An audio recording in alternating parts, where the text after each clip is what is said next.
As you can see from looking at the lure, the first coat of oil-based paint is dried, but the little picture in the inset that I'm showing right now shows that I found a couple things that I hadn't seen prior to paint.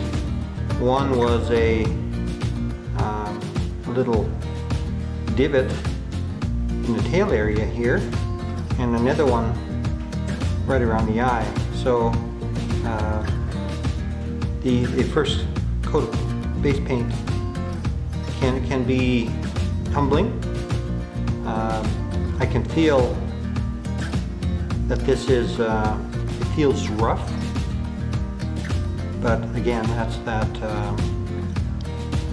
little pieces of wood curling up as they dry in the paint. And I'm going to give this a quick sand, and we'll give it a second coat. We're all done. The lure is looking pretty good. And now we're going to take a big step. This is called foiling the lure, and we're going to be using an aluminum foil tape. It's stuff that's used for HVAC stuff. It's very sticky. It's got a paper back on it, and we'll see that it provides a fair number of challenges putting it on. So what do we want it to look like? Well, here's an example of a lure that has had the foil put on it.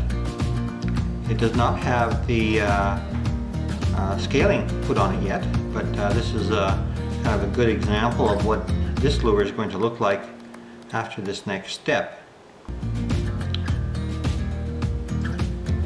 All nice and shiny, and of course what we're trying to get to is something like this. That's where we're going. A little ways to go to get there. So one of the things that I mentioned I used is this HVAC tape. This is 2-inch. This is great for this size of lure. If I have a larger lure, however, like this bigger one, I went and got some 3-inch tape, and this works really well. I have had to put a seam in some of my lures over the past because they weren't quite tall enough.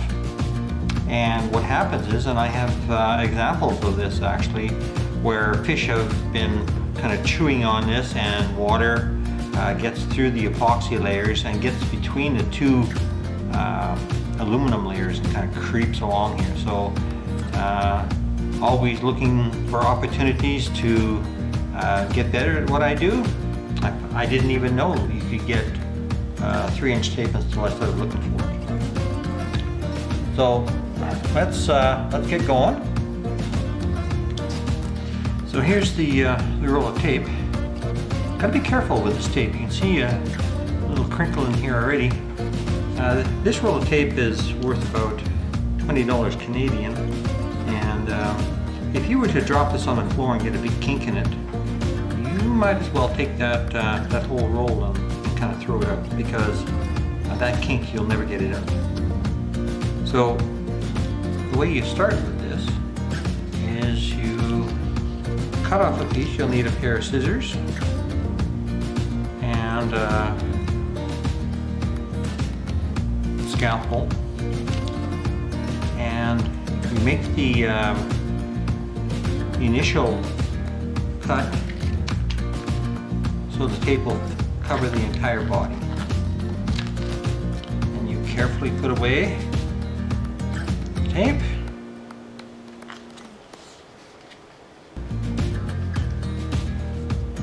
Now,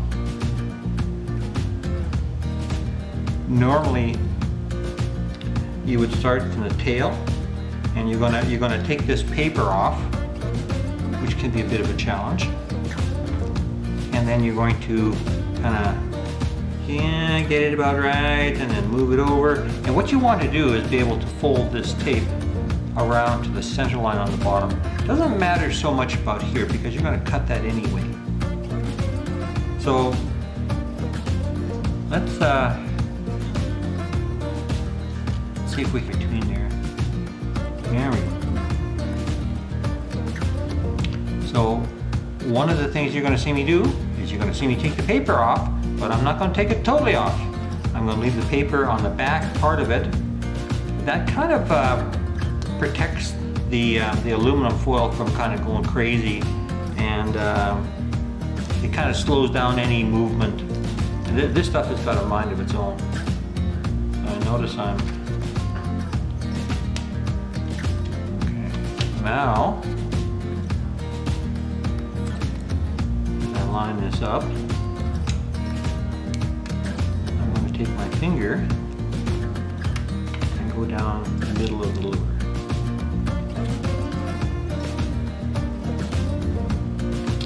Now I can do one of two things actually. Probably I'm just going to cut this off.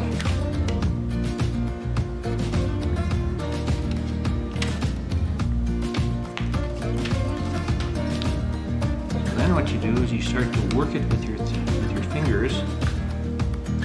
Now this stuff stretches a little bit and it compresses a little bit. Now, getting wrinkles with this stuff is a very real possibility, and it's almost impossible to stop. So the idea is to minimize the wrinkles.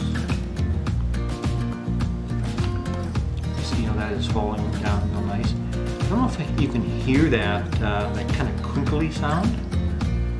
That's actually the foil protesting. It doesn't want to do what you are trying to make it to do, and it's a audio reminder that you're going to the kind of the maximum of what this foil is prepared to do for you. Now, one of the things I use, one of the tools I use, is a plastic pen, and the bottom of the pen is plastic as well, and it's quite soft. And what I'll do is I'll make sure there's no edges. And I'm using 1000 grit paper right now and trying to take off any little edge that there might be on this tool. And every time I use this tool, I do this. You never know what's happened to the tool since the last time. So now you can work along, say, the edge of these fins here.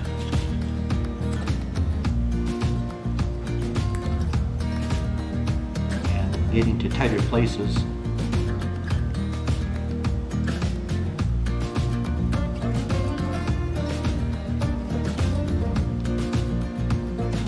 Now, this is a task that lends itself to frustration because you want to do a perfect job.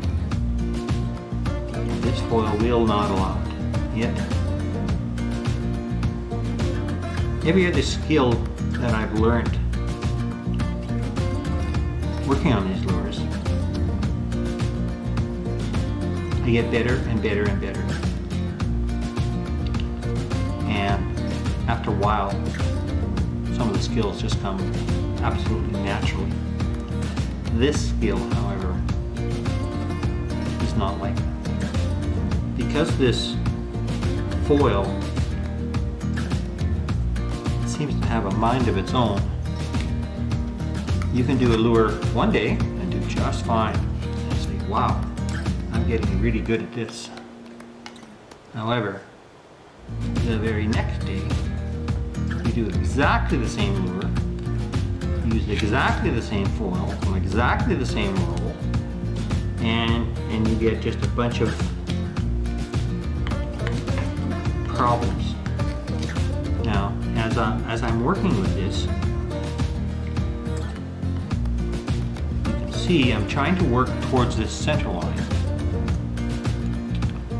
and I'm getting some crinkles. Now, you can't get rid of them totally, but you can minimize them. Also, having the crinkles down here, this area is going to get some paint.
So this is ready to cut now. So what I do is I sharpen my scalpel by sharpening it on this 1000 grit paper on top, making sure that the point is quite sharp. And then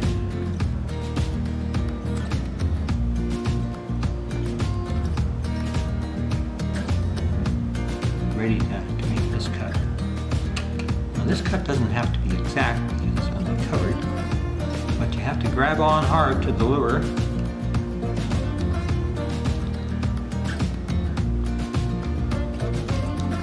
I'm not going all the way, I'm just going to go down to the gills here, come up there, and I'm going to peel off. Now you see how it tore a little bit? That's fine. We'll go back and make that right.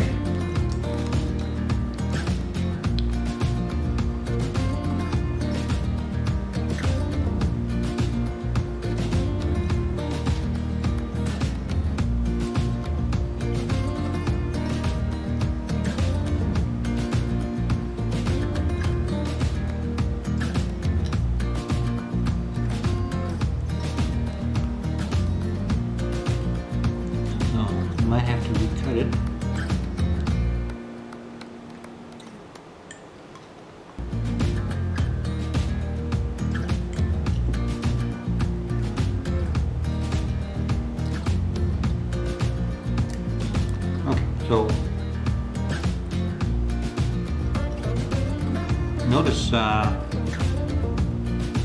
this foil has brought up a bit of paint, but it's brought up a little bit of wood as well. So that usually doesn't happen. So I guess every time you do this, you can expect new challenges.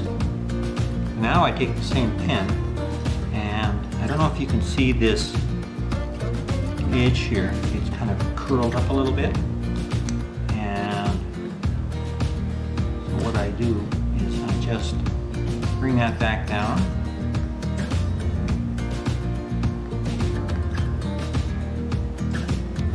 And any bubbles I see I can work on. Any of the bigger bubbles, you can use a pin and you poke the bubble, and then you work the air around the bubble and try and get it out of the hole, through the hole. Okay, that's looking pretty good. So let's look at that compared to the final.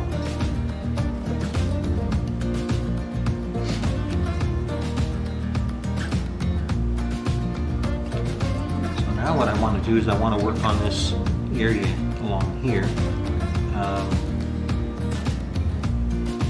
Again, using the pen and the soft end on it.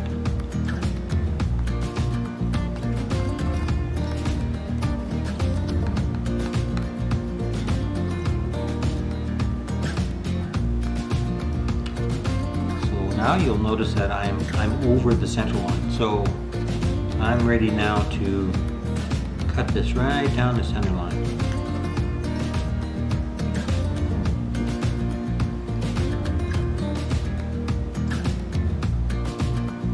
Now, if it's not quite the center line, don't fret. You'll have another piece to join it, and this area is going to be painted, so best you can to hit the center.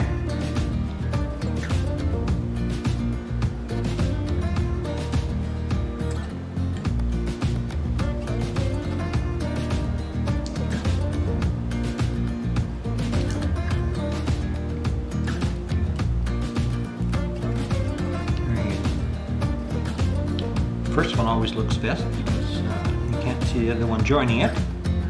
Typically you want to join right above the loop, and then what I do is I finish off the tail, around the tail, and then I cut that chunk off. So I line it up,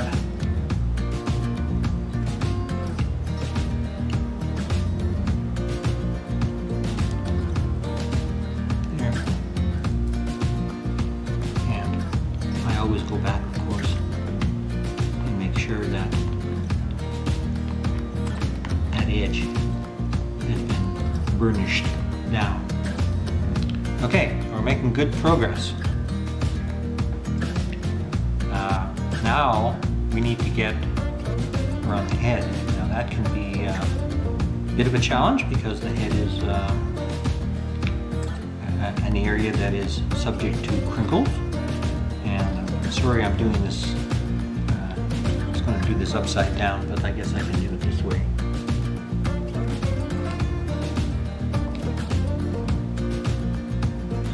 Now remember, under here we have some filler that we've contoured in. So once we go over the side, we're basically done.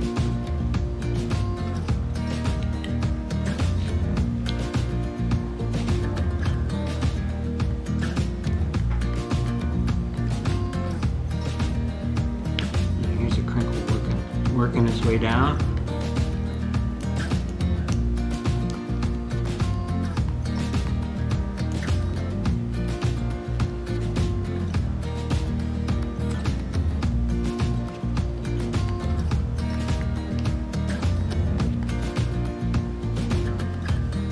We're going to cut this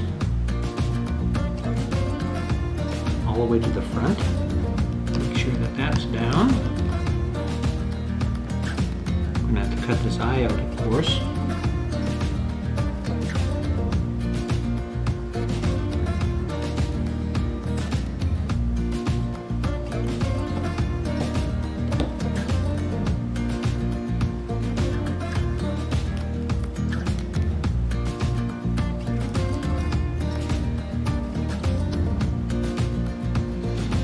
And of course, taking care of this edge.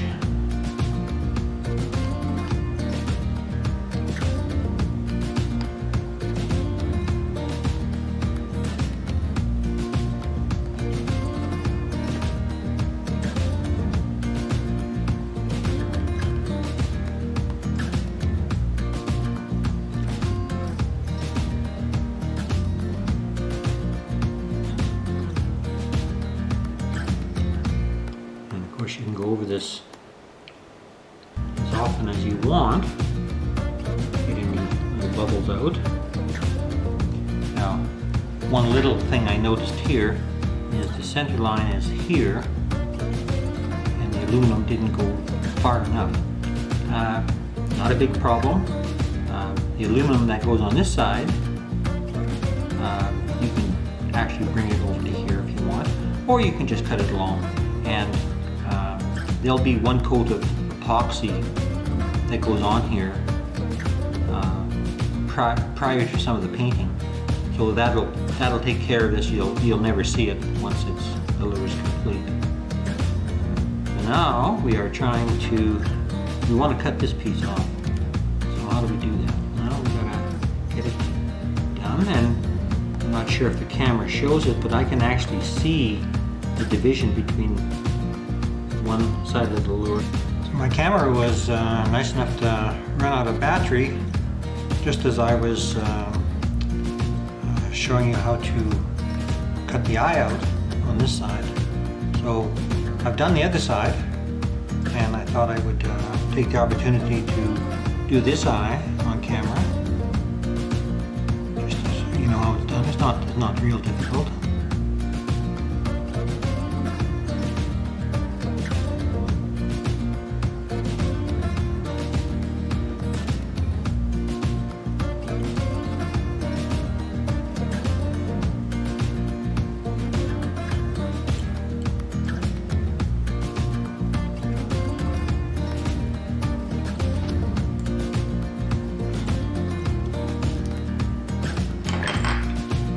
And you take your specialty tool and run it around the inside to make sure that cut edge doesn't stick out.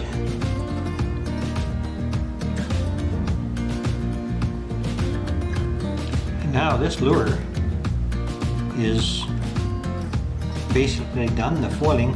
I still have to repair this. I'm not quite sure how I'm going to do that because it is a divot. This is the first. I've never had a divot like this come out, so I'll report back later. But the next step is going to be putting on the scales. One of the things you'll see me do is I'll put in a lateral line, and that helps me with the scales, and you'll see how that helps me when I do it. But that's going to be on the next part. This is part 5, so that'll be on part 6 where I do the scaling. And then this lure will be pretty much ready for